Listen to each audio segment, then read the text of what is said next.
first and foremost, the battery is going to be the biggest thing that you guys are going to recognize. It's the Milwaukee M18 8 amp hour high output battery. So this is going to be the non-proprietary battery that you can get from anywhere. You can go to Home Depot, Ace Hardware, things like that. The one thing that we would recommend, you guys did a nice job marking it up, just put the date on here of when the tools went in service. They have a 3-year warranty through Milwaukee. So what we kind of recommend is that in the 4th year, like 1 year out of the warranty, that's when you should replace them. They have 900 charging cycles on them before they're shot. You'll never get to that in 3 years. So that's a big benefit. The one thing that we're starting to see now, because battery tools have been out for a while, is they'll charge fine and they'll run the tool fine, but they won't run a long time. You know what I mean? So we have like Downers Grove called the other day and they're like, hey, our tools aren't lasting a long time on extrications. Their batteries are from 2014. Like, you probably should have been replacing them like 3 times now. So that's the only upkeep. I would just say, don't buy them through us. Just go to Amazon. They're like $129 on there. They're very, very inexpensive. So that would be the biggest recommendation on that. When you are checking the rig, if you push the back end, you've got the 4 LED bars that light up. If there are 4 LED bars, do not change the battery. There's no reason to do that. As it sits in the back of the tool, it's not depleting through the system. It's only going to lose about 2 to 4% of its capacity over a 30-day period. So as it's sitting in the rig, it's not like draining itself down. And as I said, you know, they only have so many charging cycles on them. So even when you talk about the charger, I wouldn't put this in the rig because they have such a good shelf life.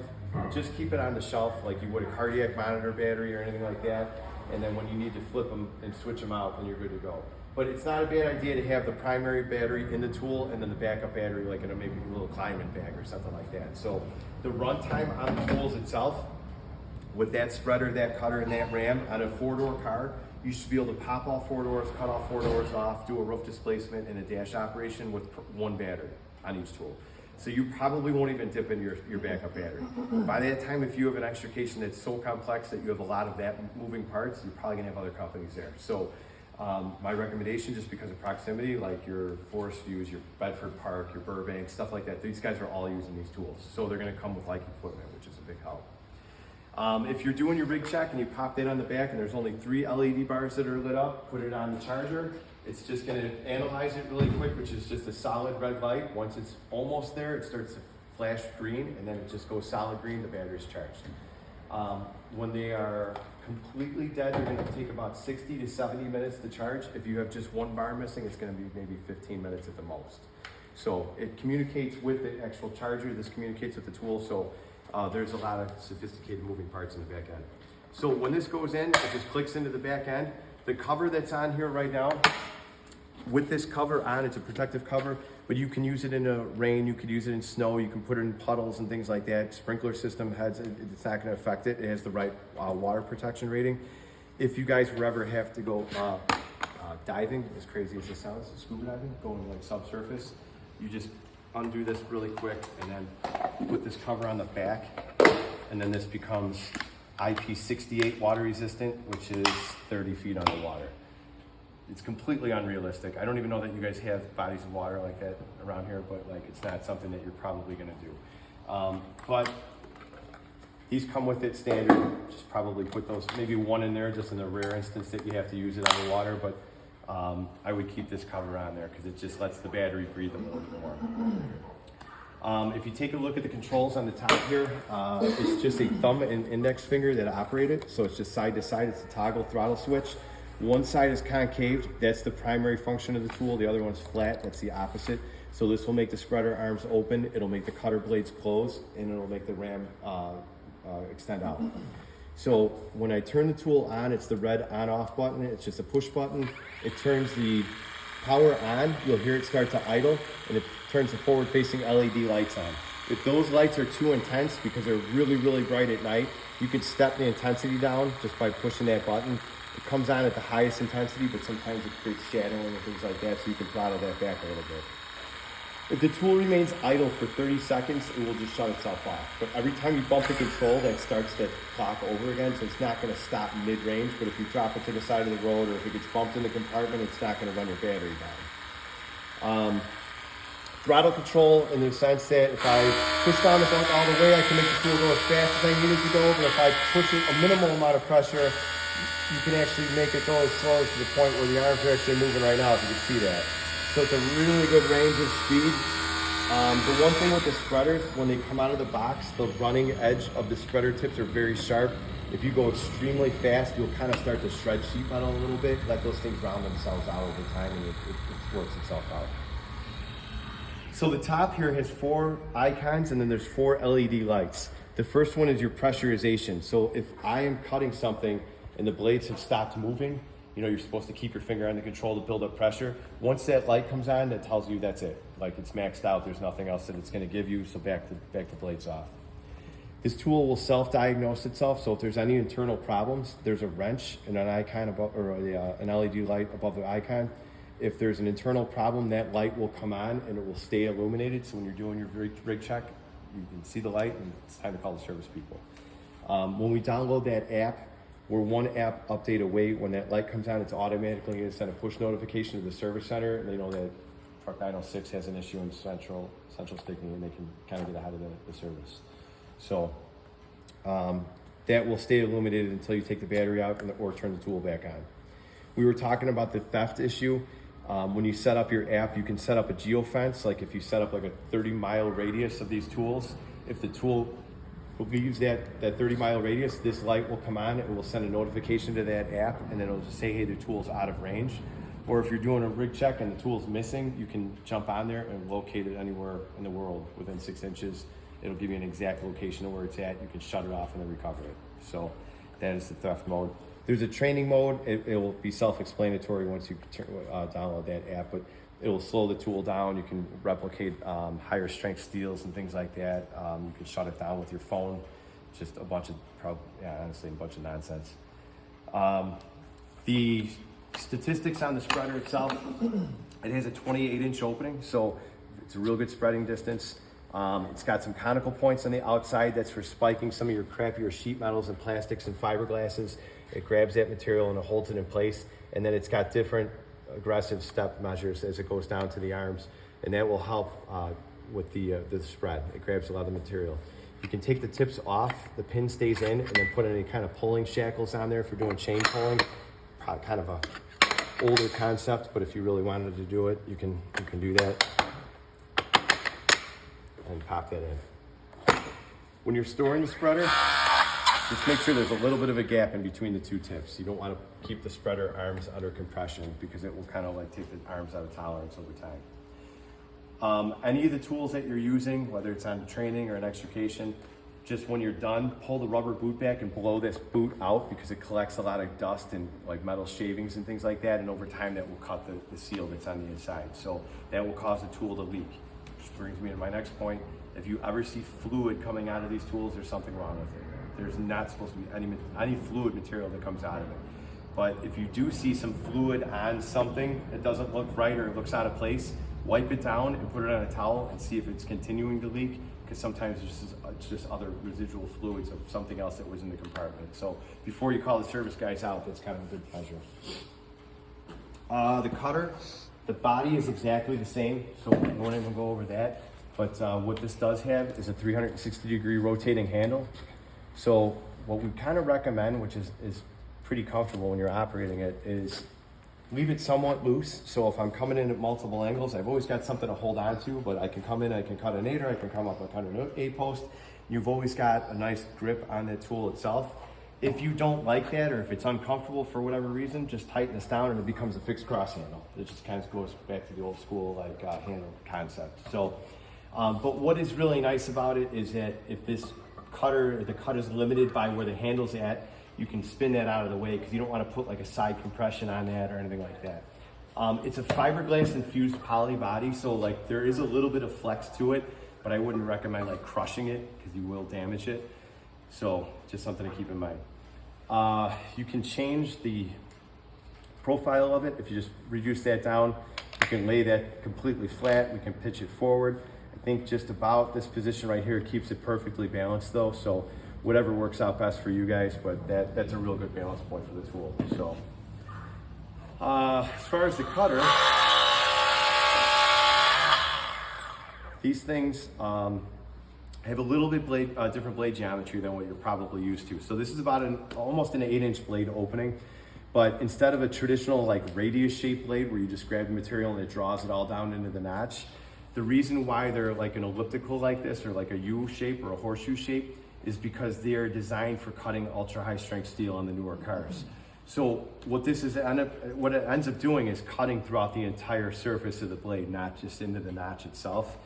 And they're pitched down quite a bit. So what we're finding now is when we're cutting ultra high strength steel, like a Subaru B-post, like something that's really, really reinforced, that has such high strength steel material in there, when you slowly cut it, it ends up like fracturing, and it's like a catastrophic release of the steel.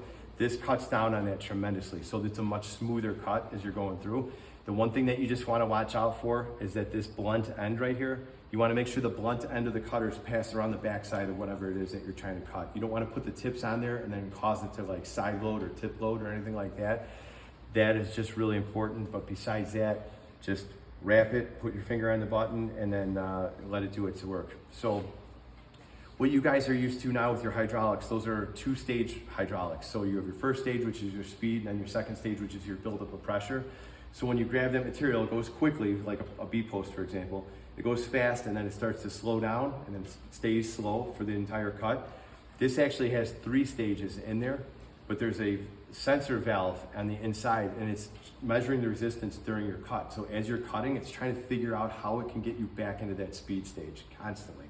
So what we found cutting the newer high-strength steel cars and the newer automobiles is you have to hit them fast in order for them to like crack rather than just cut.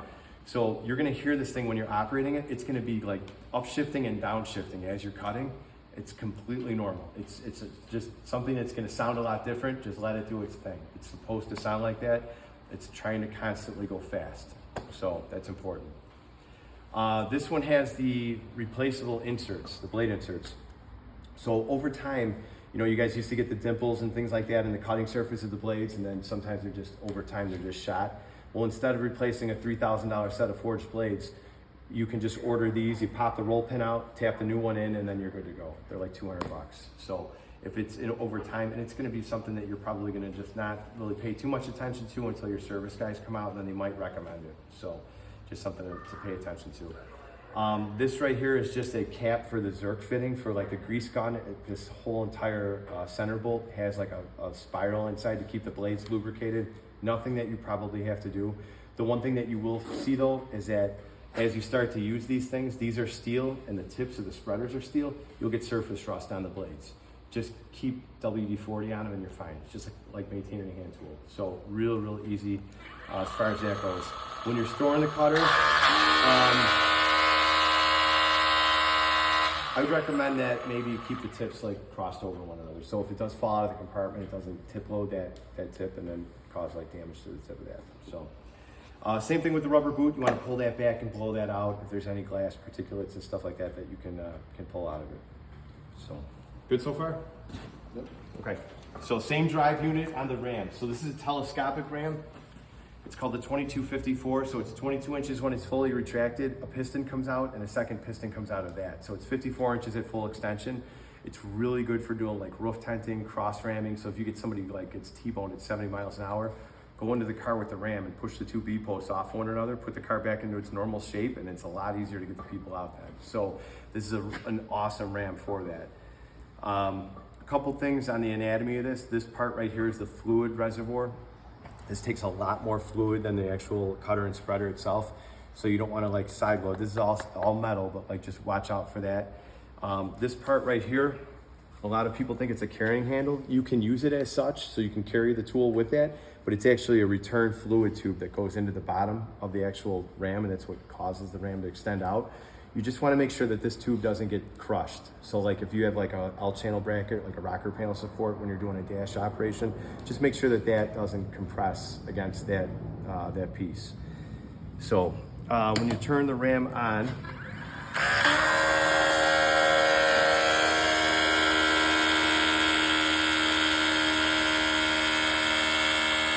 point out a few things. Just like any ram, as soon as this comes out, you want to put your hand on this part. So if you're pushing your dash or anything like that and you lose a connection point because the head's kind of small, it's either gonna shoot out and hit you in the face or it's gonna hit the patient. So if you hold on to this, it's gonna kind of control that if you do lose connection. But the other thing that you wanna pay attention to is don't let this chrome come in contact with any car component that's sharp, like a hinge that has been cut, a relief cut on the A column, because if you put a lot of side pressure on this and gouge it, it won't reseal itself and it leaks, and then you have to replace this. And that's any Ram in the market right now. It's just a lot of things that people don't really pay too much attention to. So this green part right here is a seal. So that's something that you want to keep clear of any debris, because sometimes with glass and stuff like that, when you're pushing on the front end of the vehicle, you'll get a lot of glass that rains down. This will get cut, so just make sure you don't do that, because then it'll cause the tool to leak. But as we extend out, the first stage is the highest pressure, it's the most force, and then the second one is more or less just to get the material out of the way.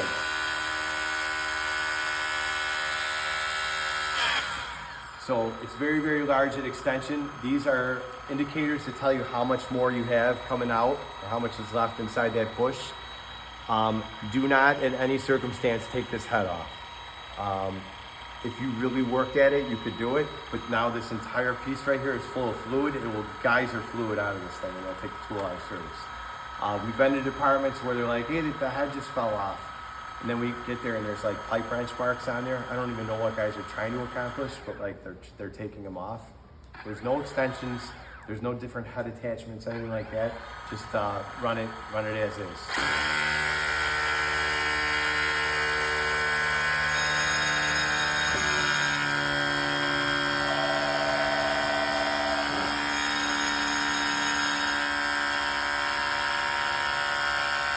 Once it comes all the way in, just give it a little pop so it's not under pressure. One thing with the Ram is that the secondary piston and the base all rotate. So if you are using this at like a 45-degree push to get a dash out of the way, the Ram sometimes has a tendency to be in the way, so you can take the entire body and just spin it. So it just kind of is rotational. So it keeps it out of the way, which is really nice. One thing that is a massive design flaw on these is this clip. You'll see that it's just like a little triangle shape, but the third leg of the triangle isn't connected in.